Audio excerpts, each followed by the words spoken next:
கொள்கையா? அதனப்பா kilo என்ன விலை என்னன்னு கேட்கிற அளவுக்கு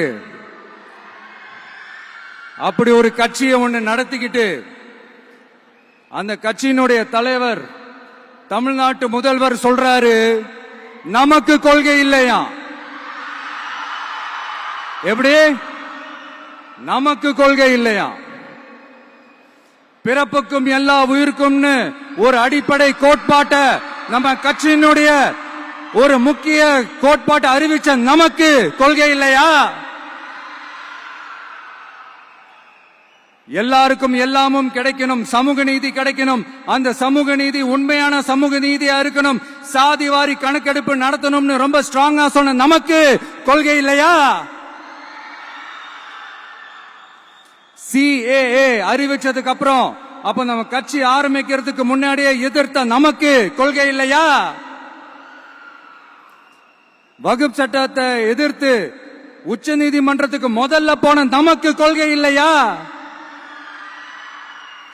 நீட்ட வந்தா ஒழிச்சிருவேன், நீட்ட வந்தா அழிச்சிருவேன், ஆட்சிக்கு வந்தவனே ரத்து செய்யறது நீட்ட தான், அப்படி இப்படின்னு கதையெல்லாம் விடாம கல்விய மாநில பட்டியல சேர்க்கணும்னு சொன்னதோட மட்டும் இல்லாம அதுக்கு ஒரு இடைக்கால தீர்வை சொன்ன நமக்கு கொள்கை இல்லையா? சமத்துவம் சம வாய்ப்புன்னு ரொம்ப ஸ்ட்ராங்கா சொன்ன நமக்கு கொள்கை இல்லையா? இப்படி கொள்கையை வெறும் பேச்சில மட்டுமே பேசிக்கிட்டு எல்லா கொள்கையும் அண்டர் கிரவுண்ட்ல அடக்கி வச்சுக்கிட்டு என்னவோ இவங்களுக்கு மட்டும்தான் எல்லா கொள்கையும் குத்தகைக்கு எடுத்த மாதிரி, இவங்க கொள்கையே கொள்ளை தானே. எப்படி இவங்க கொள்கையே கொள்ளை தானே. இதெல்லாம் மக்களுக்கு யாருக்கும் தெரியாதுன்னு நினைச்சிட்டு இருக்கீங்களா?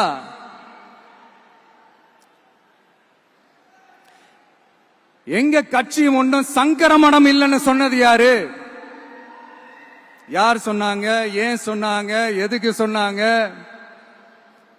இப்ப உங்க கட்சியில என்ன நடந்துகிட்டு இருக்குது அதையும் கொஞ்சம் யோசிச்சு பாருங்க, இதையும் கொஞ்சம் யோசிச்சு பாருங்க.